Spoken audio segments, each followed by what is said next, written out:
Steph, and it looked like from the start, the defensive energy was up tonight. What do you accredit? How do you account for the defense you guys played, especially the first half of the game? We remember how they came out, and when we were in LA a couple weeks ago, and obviously for us, it was a sense of urgency, understanding to give ourselves a chance to get out of this hole and get a win, and remember what that feels like. Our defensive energy and presence needed to be there, and besides, like that 6-minute stretch in the fourth quarter, it's really solid effort out there. Everybody's on the string, making multiple efforts, being physical. And then that you see how it leads to easy offense when you can push the ball and you're not having to take it out of the basket every play or giving them easy free throws. So that's how you draw it up in terms of Warrior basketball on both ends of the floor. We just got to try to build that and keep putting games together. How much of it do you think was physicality, and how much of it do you think was just awareness of who you were playing and what you need to do to guard certain guys? It was all of that, and getting sick and tired of losing. How did the conversation come about to go back to pretty much your old rotation pattern, and what do you think that does?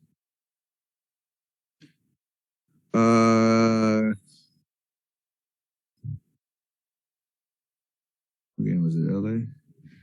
Coach texted me. I was on the bus on the way to the game and said, "Hey, I think we should go back to all rotation." And I said, "Yes, sir." What did you? That literally is how it went down. How happy were you when you saw the text? No, overblow. Like I knew, like we've always talked about, at a certain point when we were finishing the year, that was going to be the way to go, especially with Clay back and options to figure out how to keep our second unit cohesive. So it's just a matter of when, and hopefully give us a good, scope of games to, for everybody to be comfortable, because it helps me to obviously know, get a rhythm and get into the game. It helps the second unit know that you're going to have a certain stretch of time, know certain calls and sets, and hopefully get some chemistry with that group. So we'll see. Kerr mentioned that they like you, Clay, and Jordan together. There's proof that works. I hadn't really seen it a lot, but has there been kind of a conversation to get that group out there more often?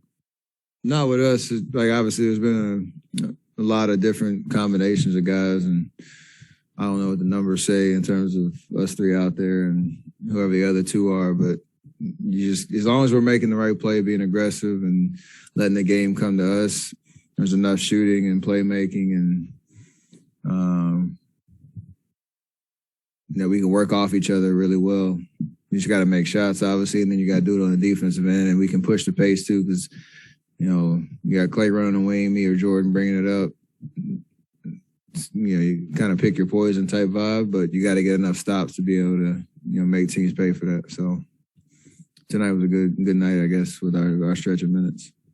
Steph, how much can a fun pregame like that with Will Ferrell taking the court and surprising you guys kind of just lift the mood, lighten the spirit? It can go either way. Okay, it looked fun. It was fun. I'm glad we took advantage of it, but we lost like 4 or 5 straight, and you add that to the mix, get a little distracted. But I think we fed off the energy.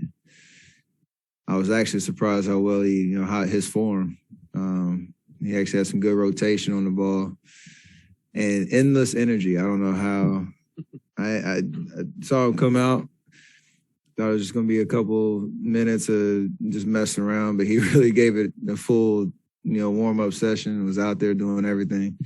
He gave us a riveting speech before the game in our team meeting. So it was good vibes. He's obviously hilarious, so he brought it today.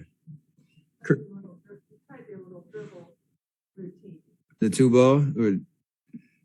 It's not for everybody. Kerr said that Clay is requested to defend the best perimeter player. He has certainly in the past. I don't know if you knew that, you heard that, but I'm sure that doesn't surprise you. Clay, I think his pride is a little bit up right now. Maybe do you sense that? Yeah, that's the nature of like a competitive beast that he is, and the high expectations he has for himself. Like even after a game like tonight, he's still talking about his shot. And I'm like, yo, it's gonna come. Just keep being aggressive as your Klay Thompson. Don't ever forget that.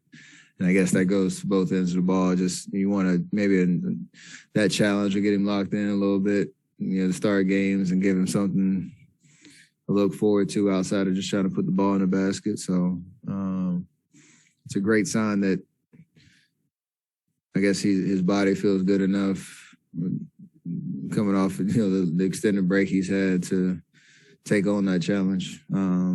He's obviously more than capable, so it's good to know he's thinking like that.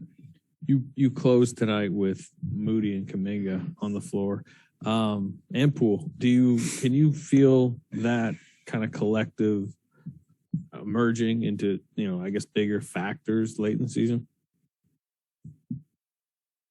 I mean, yes and no. Like we obviously have two guys that are huge parts of what we do with Draymond and Andre, that if they're healthy, they're going to be out there. And you have a lot of confidence that we can win at the highest level with those two guys, but you have to have a collective of 9, 10, 11 guys that go into a playoffs and feel like you can throw them out there at any point and they can contribute. So as much experience as they can get, as much confidence as those three guys can have, and just an understanding of what it's going to take to win when it matters. You hope you can count on that, whatever the situation is or whatever they're asked to do. So that'll materialize as we go through the rest of the season. It sounds like the return of Draymond, who announced his own, and Andre and James is more a matter of days than weeks. The timing of this, how do you feel about the timing of this, giving you guys some time before the postseason hits? As many games as we can get is huge, obviously. We want them healthy. You don't want to rush that process. Most of the guys have been through it, where there's a anxiousness that lasts a little bit where you feel good enough to play, but you kind of got to go through that last, part of the return to play protocols and all of that just to make sure you check off all the boxes. But there is a sense of urgency for us to get on the right path, these last, 16, 17 games. So I'm excited about it. Obviously, I know the whole team is, and I know they are. And again, the more reps we can get, the better. We want to go into the playoffs with some feel good, however we can make that happen. Piggybacking off of that, what have you seen from James Wiseman in your recent workouts and scrimmages? Do you feel like he's just right there knocking at the door to get back into game action?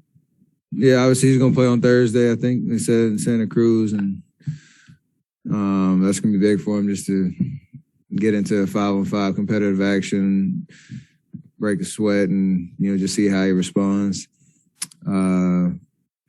He's obviously very gifted, and just the physical presence, something that we just don't have. But we'll see how that manifests in terms of, what he looks like when he's playing. And I'm just excited he gets to hoop. Like, that's the biggest thing. Rehab sucks, and it's monotonous, and especially when you're a young guy like that has been in that process for the majority of, the beginning of your career. So just to let him play and kind of let the bird out the cage a little bit. Whatever he can bring when he's ready to come up here, we'll see. And hopefully we can put him in positions to be successful no matter what that looks like. Do you still think he could help this team during a playoff run? Yeah, he does stuff that we saw a little, bits and pieces last year before you got hurt, that he was starting to really figure it out in terms of, defensive paint presence, understanding our offense and how, we can help him make things a little easier. Obviously that was a long time ago, and you just want to put him in a position where he can be successful. So hopefully we'll have enough games to coach to, press his, call his number and see what happens. and for him to just have confidence when he goes out there and just play. So we'll see. Favorite kind of question. Did you kind of tweak your ankle a little bit there, right ankle? Is everything okay? All good. No worries at all. Steph, you spent not a lot of time, but time off the ball, like basically pointing to Jordan Poole to essentially go cook. And I was thinking the players over your career who've been on the opposite side has been like Monte, Jared Jack, KD. Why do you feel so comfortable with that being Poole? And what is it about him that makes you like him as the opposite playmaker of you? I mean, you know how gifted of a scorer he is. He's got as close to like a 3-level type approach for a young guy, and he's really dynamic. And it, at times throughout the game, it gives the defense a different look because I know how they game plan against me, and usually that's either a top block or a bunch of blitzes or extra bodies. And then you got to put JP in a pick and roll, and they got to make adjustments or try to get the ball out of his hands. And then you got me and Clay and whoever on the backside. So it just gives us a different look, and you got to know when the right times of the game to go to it. And then if it works, keep going to it because he's capable enough to make those plays and really put pressure on a defense that may or may not prepare for that. So I like the way he's coming into just being aggressive, being aggressive, but keeping things simple. That's been the next evolution for him because he's so dynamic. He can shoot 3. He can beat you off the dribble. He's a crafty finisher, got flow game, everything. So it's a different look. Where does his confidence rank among the youngsters you've played with, like 21 and under, I guess? Well, in recent history, we haven't had a lot of them. So he's on his own journey on that front. I'm loving watching him and building confidence in himself because, that 5-year run, we didn't really have the need for some young guys to come in like that and have that much responsibility. And he's in a different role.